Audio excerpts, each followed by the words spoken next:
Hi, how's everybody doing today? This is Sean, and I was gonna do a little special video. Uh, I was gonna show you what I do and how I do some of my collections. I've been collecting since 1978. So what I'll do is when products come out, when they first come out, is I'll buy one and keep it aside and hold on to it. And this has got, technically they say Barry Bonds' rookie card, but really the '86 Fleer is Barry Bonds' rookie card, in my opinion, and you can even put the UT in there for '85 also. So anyway, that being said, and also Mark McGwire and some other players are in there, and it's 132 count. So I save these, and then the same with these basketball ones. See, I got two of them. I bought a bunch of them back in the day, and then there's definitely Jordan in there, but actually Gary Payton rookie card, Hall of Famers, quite a few of them from the '90s series, and they're really nice cards. And I have a box that I put that stuff in, and the reason I show you that is like during seasons come. Oh, here's one more I want to show you, and I'll show you the whole set of this because I got two boxes of this, three actually. Two are sealed. Those are hollow jams. Okay, it's got Jordan in them. It's got Shaq. It's got a whole bunch of cool, big-time players. They're numbered in box. There's only a short print of them. There's only a certain amount made. They're the hollow jams. They're 1993, I believe. Or maybe not. The 1993 Gallery, Diamond Gallery Baseball also came out, and it's similar to this, but this whole card, you can see how the front of it is. Well, I had opened up some of these cards a while back. They're all on top loaders. They're all in prestige condition. And I'll show you what they look like so you don't have to open your box. I personally keep stuff like this sealed. When it first comes out, these products, I'll buy them, and then I'll keep a few of them. And then stuff that's mass produced, I'll go and do this. I got little boxes like that, and then I will put the cards in there. And then, as you see, I have we've gone through some football ones, but these are the hockey I have. Buy them all out. I just go like maybe a couple times a week and go Joshua. Once they come out, once a week I'll go because I work and now I'm having health issues, so I have to, Anyway, Joshua goes to Walmart and says, "Hey, Sean," and he'll text me and say, "Hey, buddy," and he'll be like, "Oh, do you want me to get you a pack of hockey cards?" And I'll say, "Yeah, man." And then he's like, "Okay," and he'll buy them, and then I'll give him his money back. And then when they first come out, the Young Guns, I always buy a thing of each one to do the set because there's going to be a card in these packs that you're going to need to finish the set because they won't put it in the blaster box, they won't put it in the hanger boxes, they won't put it in the tins. They put them in packs. That's how you complete your set. You usually get a pack, a hanger box, and then a blaster box, and then a mega box, and then by the time you get to the blaster box, you pretty much have most of them, and then there might be some inserts that you can only get in the mega box. That's how they're doing stuff like that. And Upper Deck, you made football and all kinds of shit before, and now they're focused on hockey. And I've been saying this for years. Hockey is really one of the better things to get into, and the Young Guns. So we're gonna open this pack because we already opened a few packs of these, and we're going to see if we can get an Alexei Lafreniere card. And there's also other good players in there. Plus, we do need a few Young Guns for Series 1 to complete it. I have all the base. I have most of the Young Guns. I have the big Young Gun. I'll show you it. Hang on for a second. Ashley's cleaning the house, as you can hear the music being played. First box of the season, I open up and I get Alexei Lafreniere. First box. And I did that with Austin Matthews and stuff. And then I'm like, this dude, I was calling this out a while back. Everybody's on Jack Hughes, and I was like, Quinn Hughes is better. And they're like, oh, whatever. And I'm like, Alexei Lafreniere, he's badass. And Austin Matthews is also underrated. And anyway, so, all the other Young Guns are candy, man. There might be a few in there that are expensive in the Series 2, but the majority is candy. After you get the 201, it's downhill there. You know what I mean? Like 248 is the other one you get, and that's it, man. And the rest of them really, not the. I've been collecting this for a while. There's wild shit that goes on, even in Series 2, where they had Matthew Brazzero. I don't know if I'm pronouncing his name correct, Matthew Brazil. He was in Series 2 in Upper Deck 2016-17, and he wasn't supposed to be in there. He was supposed to be released in 2017-18. Well, anyway, these are what they look like. So we got extras of these for sure. And then, you know, right now we're just opening for Young Guns or insert because I already have the set of the first part of this, you know. And we're just looking for the Young Guns to finish it up, you know what I mean? Well, anyway, what happens is, well, the reason I'm showing you this is that people that have their sets, if you do sets or whatever, or if you're just opening them up to try to get a big hit out of them, you have the $5 invested in it or what have you. You know, what are you going to do with all these cards? They're even Upper Deck. They're not even as mass produced as the other shit. What are you going to do with the extra cards? How are you going to make them worth money? No one's going to buy them. Everybody's trying to sell them. You're stuck with them. Okay, you're going to be stuck with hundreds of thousands of cards, of just common cards that will never be worth anything. We got a canvas, it looks like. So let me go backwards. Anyway, the cards are cool and everything, and if you like putting the sets together or whatever, and that's cool, but what the extra cards, what do you do with them? You're going to sell them, and what are you going to get, a penny a piece for them? It costs more for you to buy them than it is for people to rebuy them off of you. So the big thing is, if you're really not, I like Charlie McCoy, by the way, if you're really not just trying to put the set together, and even if you do put the set together and you have extra cards and you give it to your friend, and then you still have extra cards and you give it to another friend and you still got extra cards, you know what I mean? You're just not ever going to not have extra cards. You're going to have hundreds of thousands of them. So once, this is my thing, I'm going to start doing this every Thursday if possible. It's going to be called Burnham Thursday. We're going to go back into the vintage. We're going to make 25 million copies of one player, you know, and they would just print the shit out of them. And you think that that's bad right now? I mean, back then, right now, China is making these cards, except for Upper Deck. They're made in America still, because they're privately owned. But Pentium, oh, I thought that was Austin Matthews, my PC collect. But it's not. Anyway, yeah, you're going to have a real problem of counts, because they can't give you an accurate print run count because they don't know themselves. There's so many of these damn cards being made that they don't even know how many are made. As the Pentium, Donruss Pentium, all that is so mass produced. Tops, so many mass produced inserts. It's unbelievable. Chrome this, refractor that, and it's just one after the other. Back in the day, and I'm saying in like the early 80s, not early 80s, I'm sorry, 2000s, you know, like 8, even before that. Let's go back from like 1993 on up to 2003 or whatever, 10 years in that part. If you got chromes and stuff, you were gotten a hell of a pack, because that was like what you guys and what we would consider now a case hit. When you buy a whole case of this shit, there's only one of them kind of chrome cards in that case, and it makes it a short print. That's why the, by the way, I got Bray Merchant. He's badass, Boston player. My friend Mikey D likes Boston. He's from there. But that's what's going on. They're so mass produced. So mass produced. So you have to get them off the market to make them worth anything. There's no more like collecting this stuff, because the stock market has totally fucked it up, and you're not gonna. It ain't a hobby no more. So when you come across these boxes of shit out there, the scores, you pull all the inserts out.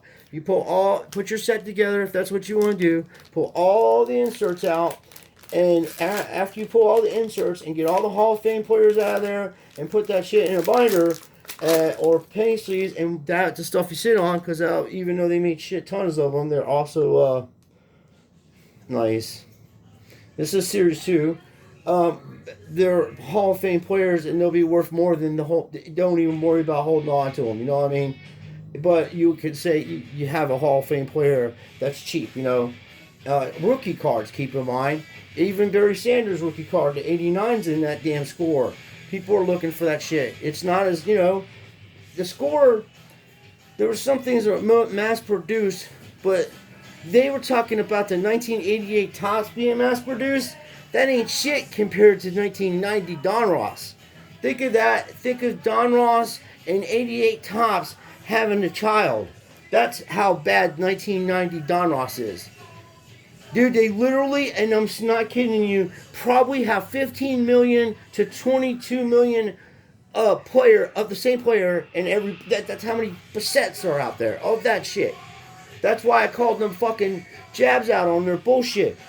Telling me a fucking Jose Ubrero card, which was a fan favorite, God bless him, you know, is selling for $5,000, $150,000 because his name's wrong on the card. Come on, most people wouldn't even know who the hell he was.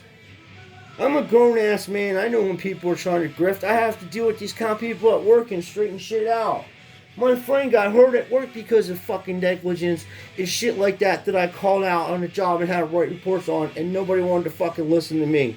And then months later, after I leave, oh, young gun bitches, yes! Oh, thank you. Out of a pack now. See, we need these fellas. We definitely need these fellas. And he's a good ball player, or a hockey player, I should say. Nice. 7-13. That's in the same series. See, they put the extended series in Series 2. And I got a Pittsburgh Penguin player, which is nice. Mario, I got his, we'll put him right there for a minute. All right. Yeah, the thing about it is that's what's up with this card shit. They mass produce these things. They won't even tell you a print run. It should be illegal. Even if fucking state lottery tells you a print run, you're putting money into this shit. You got to know what the hell is going on. Because most people stopped collecting years ago. They just, what? Oh my God, a Wayne Gretzky card sold for $1 million. Ty Cobb, did great grandpa have cards? You know, that's what the shit. These things were actually made. Do you know the reason why these cards were made? Anyone? It's to teach children how to read and to do math.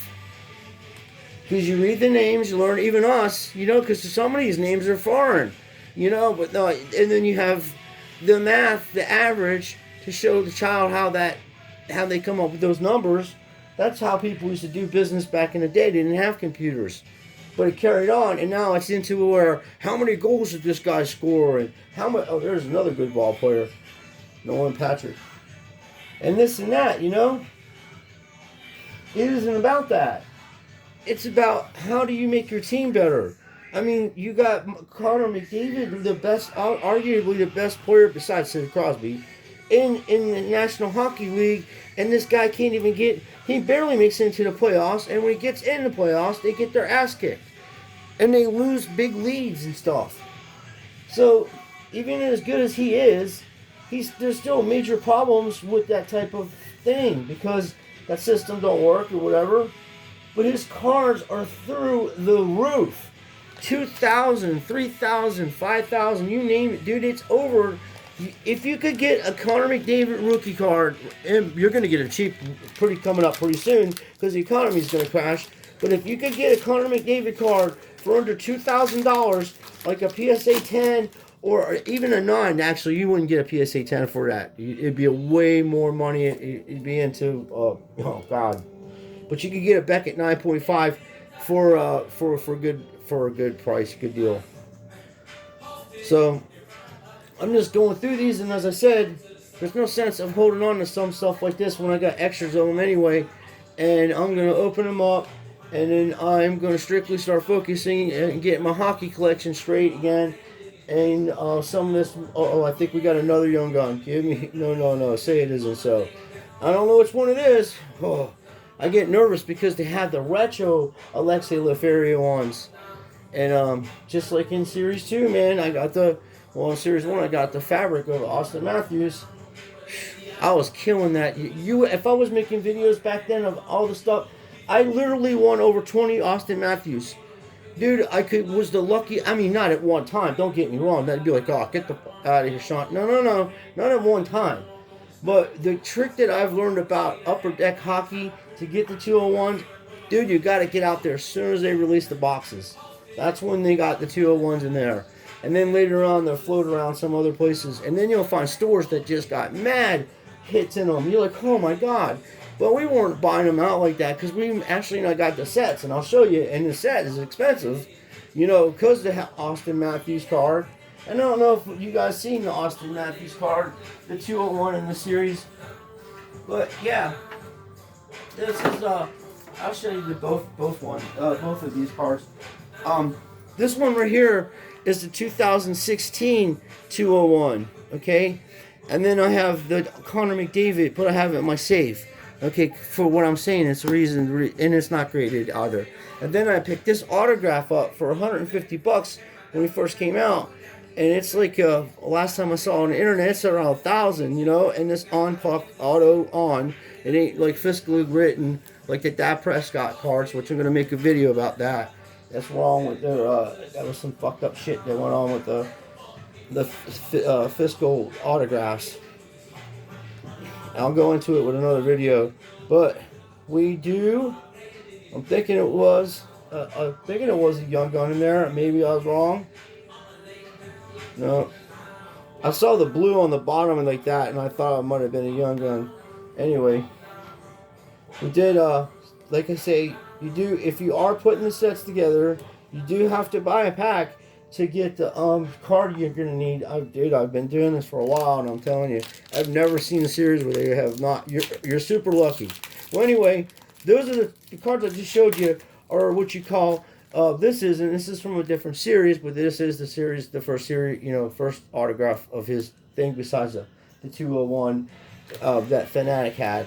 The Fanatic had him sign this game for like, it was like 1,000 of them, his first game, where he scored 4 goals in his first game. 4 goals. He set an NHL record, and I think Wendell Clark was the only person that's ever done that. Not even Wayne Gretzky or anybody has scored 4 goals in their first game. I guess I can just go with it. I try to save the fronts and stuff like when I make my binders. Oh, there's more cards over here too. Like when I went over there. So I thought I saw a 201. I just may not. Anyway, that's cool though. Like I'm saying, we're gonna I got some penguins. I always collect my penguins. Everybody knows that. It looks almost like the same fella. And Austin Matthews and Connor McDavid. Like I'm saying, that this is really the most underappreciated and short print stuff that's out there. But just like in anything else, you got mass productions of shit, you know, and they're just Upper Deck is just focusing on Champion and then, you know, hockey. And I think that's good. I think one company should focus on one particular thing or one particular sport. The problem is there's too many people, you know, they're just not, they're all over the place, and it looks the same because they have the same style for football than they do as basketball and all that. And then you're like, what the hell, man? This looks almost identical. And as you go back through the years, you'll see that, you know, see that be the case. But with the young guns, they're different every year. They do a different variation of them. They write the young guns differently. You can see that's 2016, and this is 2021. They not bad. 3 packs. We got a young gun. Hey, I'm not mad, but we did get a duds. I have to go through that. We got also a canvas. So 2 packs. We got a canvas and a young gun. That's not bad. I'm not mad at that. And I got good Pittsburgh Penguin players. So, like I was saying, they have these cards, and you know, and they're different every time. Whereas Penny M and other people, you know, it looks similar. Even it's so bad with Topps, they're gonna try to reprint 1971. This is funny. I used to roller skate to this song. Anyway, they're gonna try to reprint. You know, make reprints of 1971, 72 Topps baseball, and you're like, what the hell? I just go buy the real thing. You know what I mean? I just go buy the real thing because it's dirt cheap. Except for certain cards, you know, like Hank Aaron and, you know, like Nolan Ryan and shit like that. And I think Carlton Fisk is like second year card in that maybe. But anyway, thank you for watching. I appreciate everything, and hopefully I can teach you some stuff. We will be burning some cards in a few hours.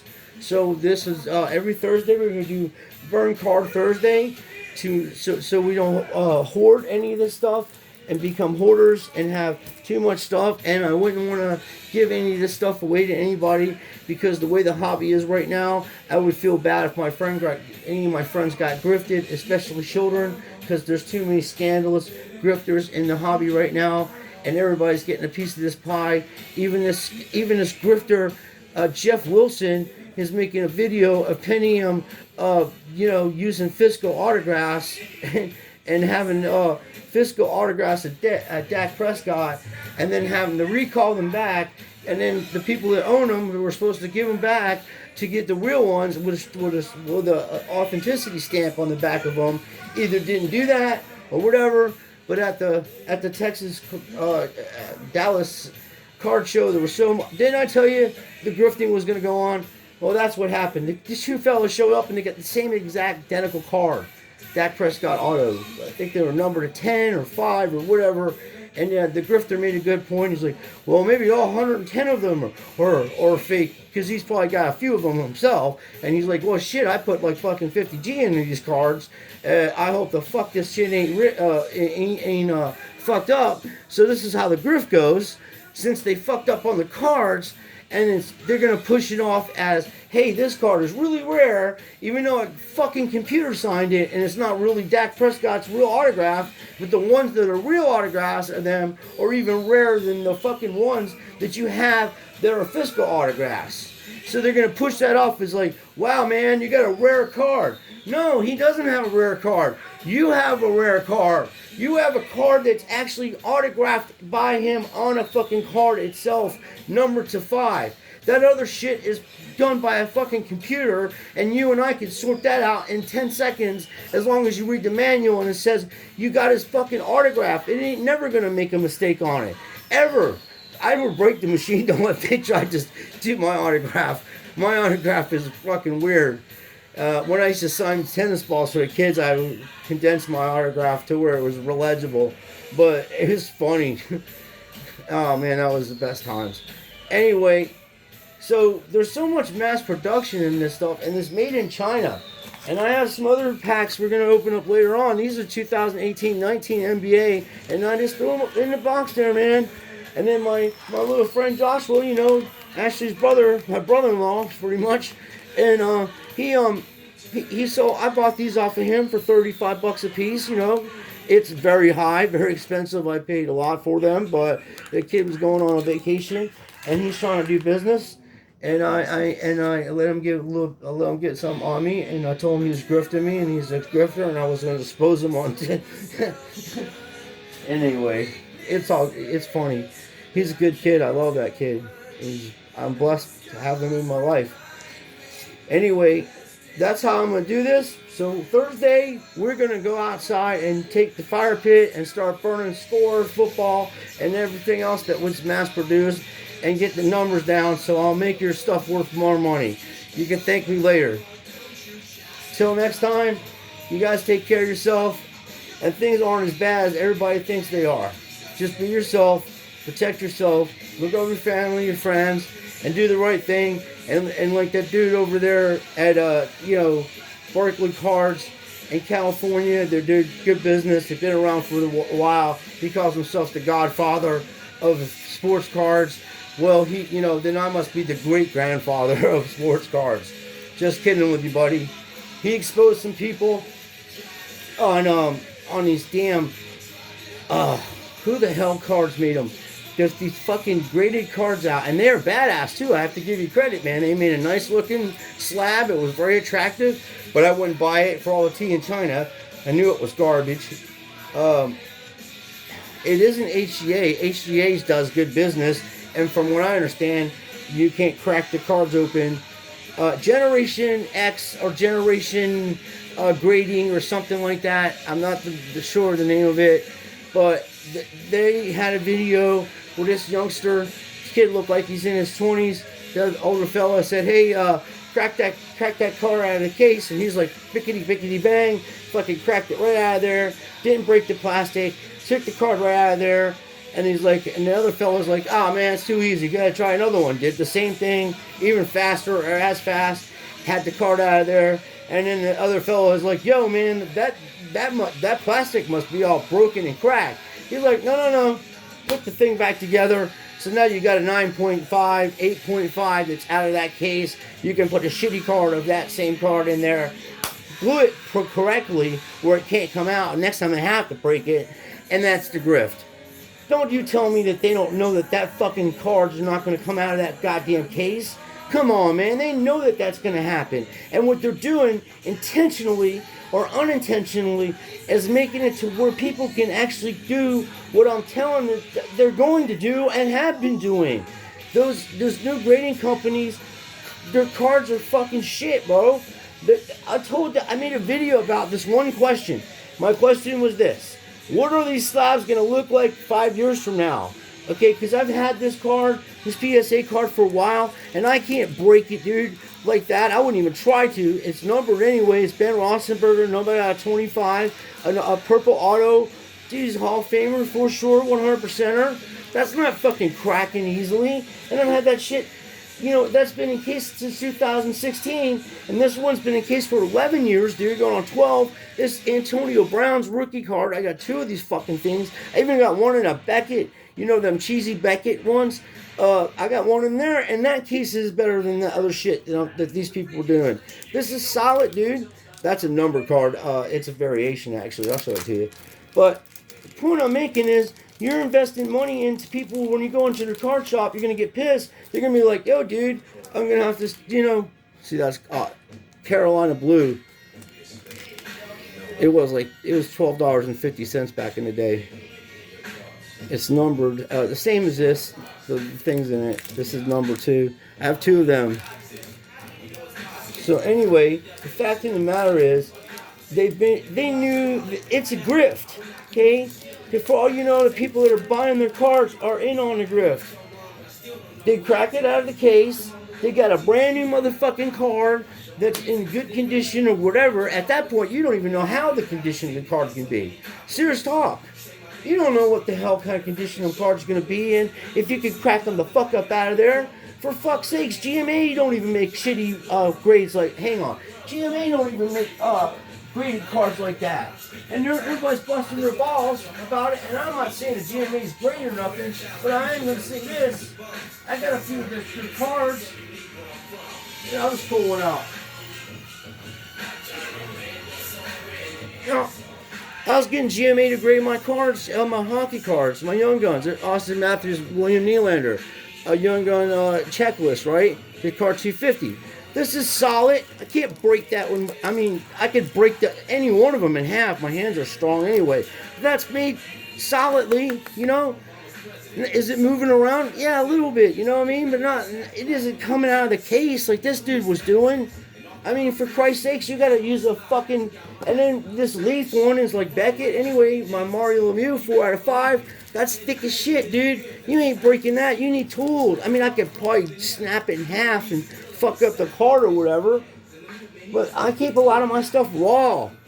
I like a lot of my stuff raw because it's original. And I just put it in a one-touch and you can look at Heinz Ward second-year SP card, man. Auto, I'll take that all day.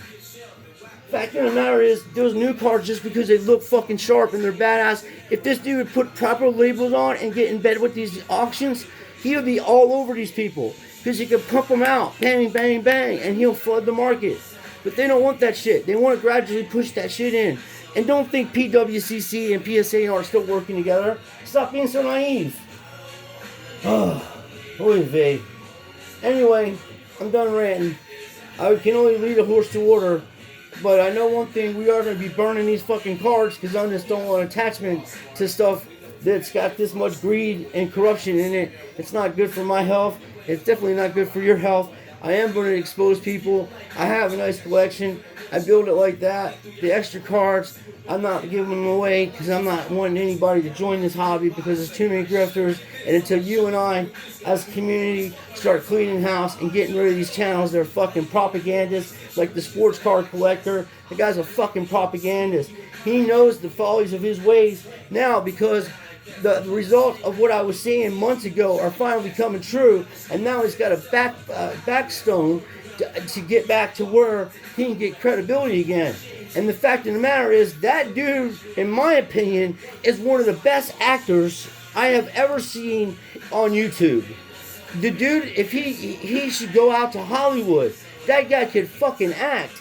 He is an amazing actor. I have to give him that.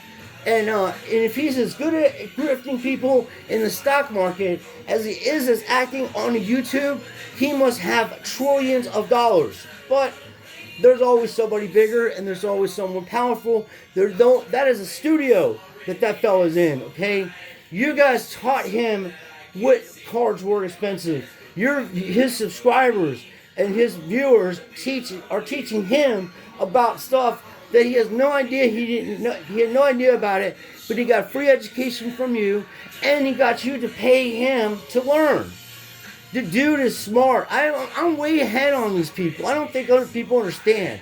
This is a chess game. I'm already got his kings, and already got them all on lockdown.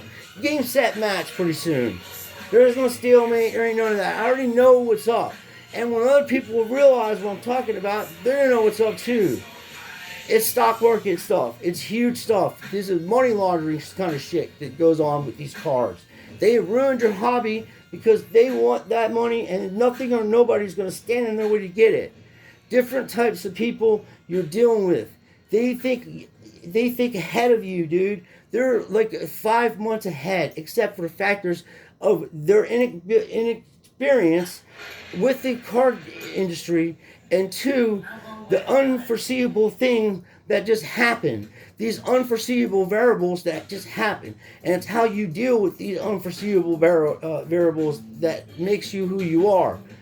For instance, months ago, pushing PSA. Months ago, pushing SGC. Pushes eBay, even though eBay knowingly for 10 years or more allowed PWCC to do business on their website and commit multiple fraud and all kinds of things that the United States Postal Office should look into, really, because once they put it in the mail, that's mail fraud, and that's a whole different ball game.